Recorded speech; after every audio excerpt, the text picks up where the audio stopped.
Hello and welcome to the viewers of this video. This is the Orange Fan here, bringing you another entry for the episode Recap and Thoughts category. This video will be dedicated to episode 36 of Young Justice, Before the Dawn. We begin this episode with a flashback 8 months ago, revealing how Jaime Reyes acquired the scarab in the first place. Jaime was heading back home after the sun had set, and he went through the parking lot of Cord Industries to take a shortcut.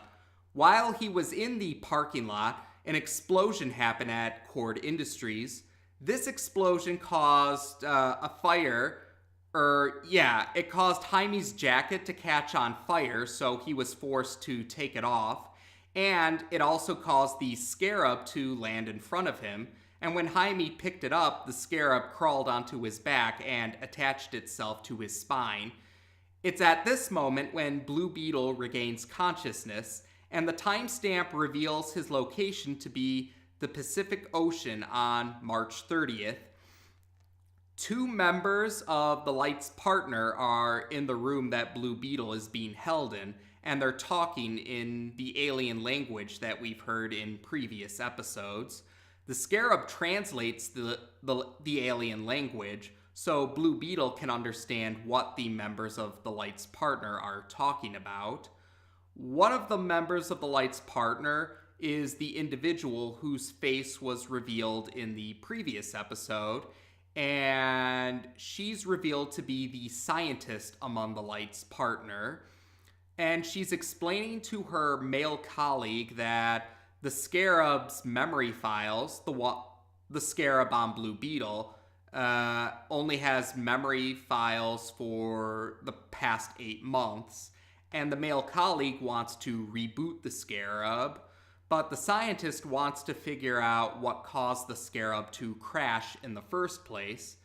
And then a third member of the Light's partner steps out of the shadows, and he's the same member of the Light's partner who appeared as a shadowy figure in Alienated and Salvage. He's much bulkier than his two other colleagues, and he's wearing armor similar to Blue Beetle, except it's colored black instead of blue. And a little later on, we see Aqualad is now receiving a tour of the facility that they're currently on.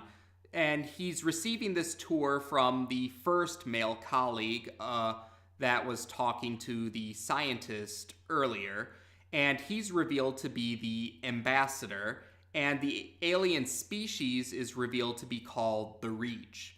So the Reach ambassador introduces Aqualad to the Reach scientist. And they both give him a tour of the 3 labs on the facility that are dedicated to studying the metagene.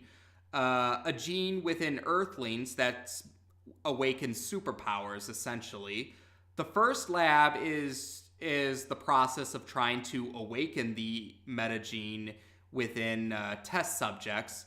And the Reach scientist explains to Aqualad that Lagoon Boy is being tested for the metagene because his powers are the result of sorcery. And besides those sorcery-based powers, Lagoon Boy would be considered an average Atlantean otherwise. And the second lab is to test subjects that already have their metagenes activated.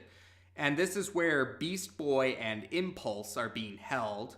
The Reach scientist bids farewell when she enters the third lab, and Aqualad figures this must be the lab where Blue Beetle is, and the Reach ambassador's response, while still worded politely, he rather firmly says that Blue Beetle and the third lab are of no concern to the Light. And Aqualad accepts this answer, and he adds that more test subjects for the Reach are on the way, and the Reach ambassador is quite pleased to hear this. We then cut to Star City, where Tigress and several Manta Troopers have captured, or they have a cage where they're keeping captured teenagers. and they're preparing containers to deliver them to the Reach facility that we saw earlier in the episode.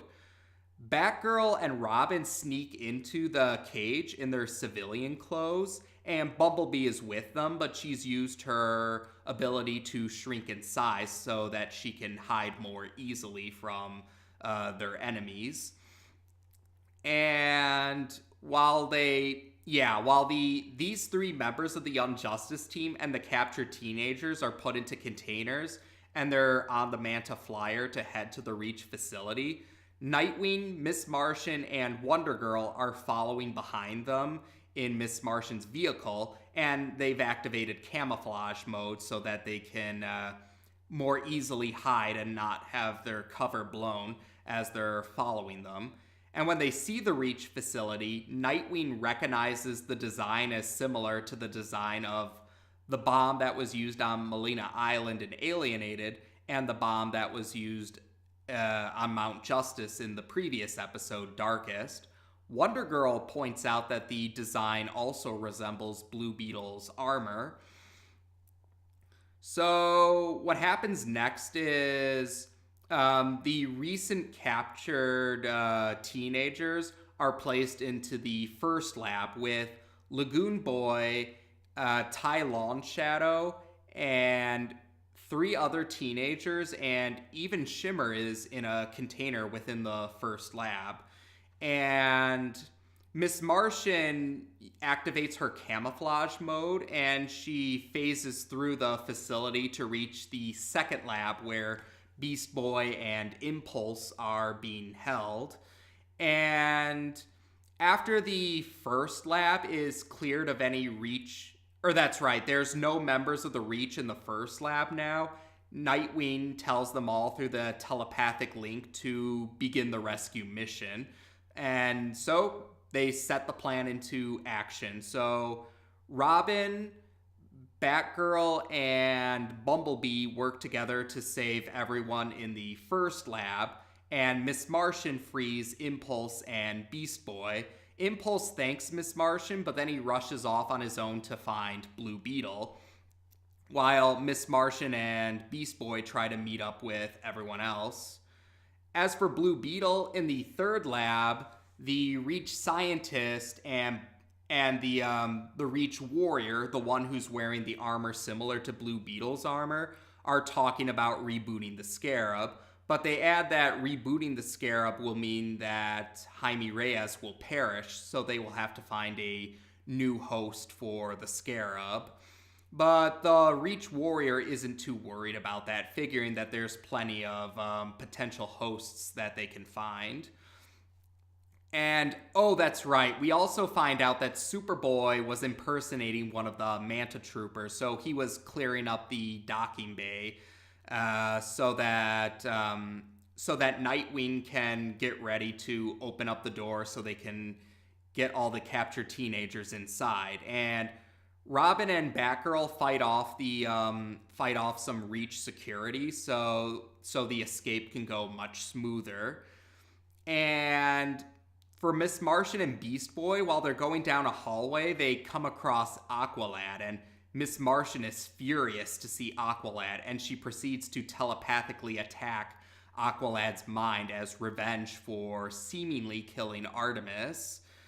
And as for the escape plan, almost everyone has escaped the facility, but then the Reach warrior arrives and he closes the doors. So he's in the docking bay with Superboy, Wonder Girl, Batgirl, Robin, and Bumblebee. And Shimmer's also still there. Oh, and there is one of the captured teenagers who didn't make it out of the docking bay just yet. Wonder Girl dubs the Reach warrior Black Beetle and tries to convince him to let them go and they'll go easy on him, but Black Beetle finds this amusing and he gives a very evil laugh, which Bumblebee comments is not a good sign. And we see Black Beetle and Shimmer proceed to fight the fight the Young Justice team members that are present in the docking bay. And Shimmer is eventually knocked out, but Black Beetle has a much easier time taking care of the other members of the Young Justice team. Oh, and Impulse does manage to find Blue Beetle, and he rescues him from the Reach scientist. He also admits that he went back in time, or at least one of his reasons for going back in time was to help Blue Beetle, because he reveals in his time period, Impulse's time period, Blue Beetle's scarab is put back on mode, which puts Blue Beetle under the control of the Reach, who aids the Reach in the apocalypse they unleash upon Earth. And Blue Beetle is determined to not suffer the fate of his counterpart from Impulse's time period. And back with Miss Martian and Beast Boy, Aqualad is trying to resist Miss Martian's telepathic attack, so she really increases the intensity of her attack to fry his brain. And we see, Miss Martian sees many of Aqualad's memories, including the memories that reveal that Aqualad was an undercover agent and that he didn't kill Artemis, but rather faked Artemis's death so that Artemis could help him as Tigress. Miss Martian is horrified by what she has done, and she frees Aqualad of her telepathic attack, but it's too late. Aqualad is now in a catatonic state. And Miss Martian is blanking out, and Beast Boy doesn't understand why. Tigress arrives to see Aqualad in his current position, and she and Miss Martian have a quick telepathic conversation where Artemis rather somberly calls Miss Martian out for what she has just done to Aqualad. Miss Martian can only weakly respond. She only weakly responds that she felt Aqualad deserved it for seemingly killing Artemis. Beast Boy fears that Tigress will attack Miss Martian, so he takes the form of a tiger to attack, but Tigress unleashes a smoke bomb to escape with the catatonic Aqualad, commenting that she will take care of her fallen comrade and suggesting Beast Boy take care of his fallen comrade, adding that he should count himself lucky. Beast Boy doesn't realize why Miss Martian is blanking out, and he doesn't seem to realize the full consequences of Miss Martian's actions, not realizing what exactly his adoptive older sister has done to Aqualad. But he urges her that they need to meet up with the rest of their team. They do eventually arrive at the door, but it's still locked because of what Black Beetle did earlier. But Beast Boy reminds Miss Martian of her ability to phase through the door, and she does try to do this, but Black Beetle changes the density of the door while she's halfway through the door, so now she's trapped halfway through the door. And he continues to attack the members of the Young Justice team that are still trying to fight him. Finally, Blue Beetle and Impulse arrive, and Blue Beetle manages to open the door. And the other door in the docking bay opens up as well. So Nightwing and the other Young Justice team members that are still conscious manage to bring everyone onto Miss Martian's vehicle. And Blue Beetle holds off Black Beetle by fighting him. Or to be more specific, Blue Beetle allows the Scarab to take full control of the armor to fight Black Beetle. And while this is going on, Shimmer regains consciousness and she accidentally activates her new ability that was the result of her metagene being awakened. In her case, she accidentally burns a hole in the hull of the Reach facility, so it causes the docking bay to flood with water. And the Young Justice team, or most of the Young Justice team and the captured teenagers have to escape now. As Batgirl points out, they won't be able to help Blue Beetle if they drown in the water. So they're forced to leave Blue Beetle to fight Black Beetle. But fortunately, the hole in the hull the water from it actually carries Blue Beetle out of the Reach facility. And Black Beetle is able to save Shimmer before he closes up the hole in the hull. And he's determined, though, to put Blue Beetle Scarab back on mode, as he puts it. Lagoon Boy retrieves Blue Beetle, who's in the ocean, and brings him back to Miss Martian's vehicle. So everyone is safe now. And Nightwing offers Miss Martian to take control of her vehicle, but Beast Boy says that she's probably still thinking about her victory over Aqualad, and Superboy has an angry glare on his face as he hears this. We then cut to the Watchtower on March 31st, where Nightwing is reporting to Captain Atom about the successful mission and that they are aware of the Reach now, and they're planning to expose the Reach to the public. But Aquaman says that won't be possible now because Aquaman turns on the news to reveal the Reach have gone to the United Nations, and they're presenting themselves as friendly visitors from space.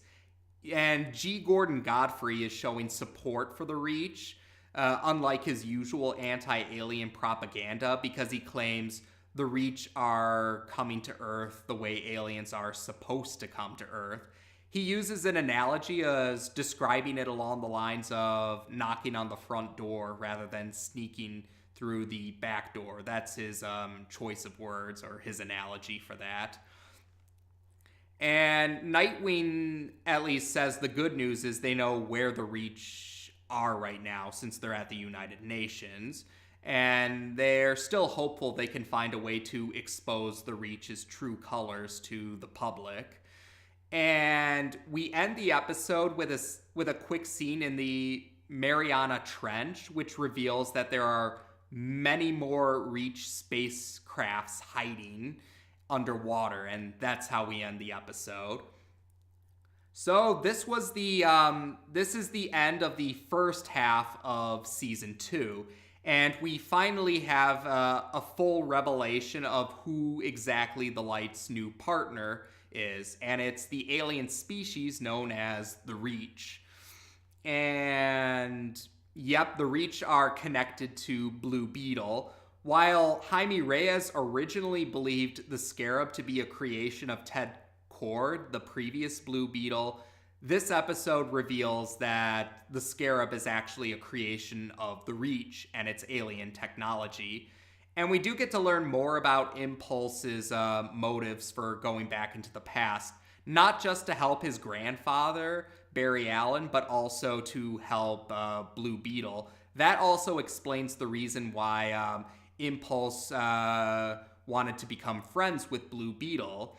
And Blue Beetle is definitely willing to make sure that he can avoid the bad future that Impulse came from. And otherwise, the Reach definitely proved themselves to be very cunning adversaries, as they showed at the end of the episode, where they stopped the heroes from exposing them to the public by going to the public first and presenting themselves as friendly visitors with good intentions. And the other big thing about this episode is Miss Martian has become an unwilling instigator of doom. Because we've been seeing that throughout the season. Miss Martian has been putting individuals in catatonic states. In a catatonic state. And usually she did that as a side effect of forcibly extracting information or intel from them. But in this case, she did that just to get revenge on Aqualad for seemingly killing Artemis. But yeah, the irony of the situation is Miss Martian wanted to avenge Artemis, but her actions actually put Artemis in greater danger.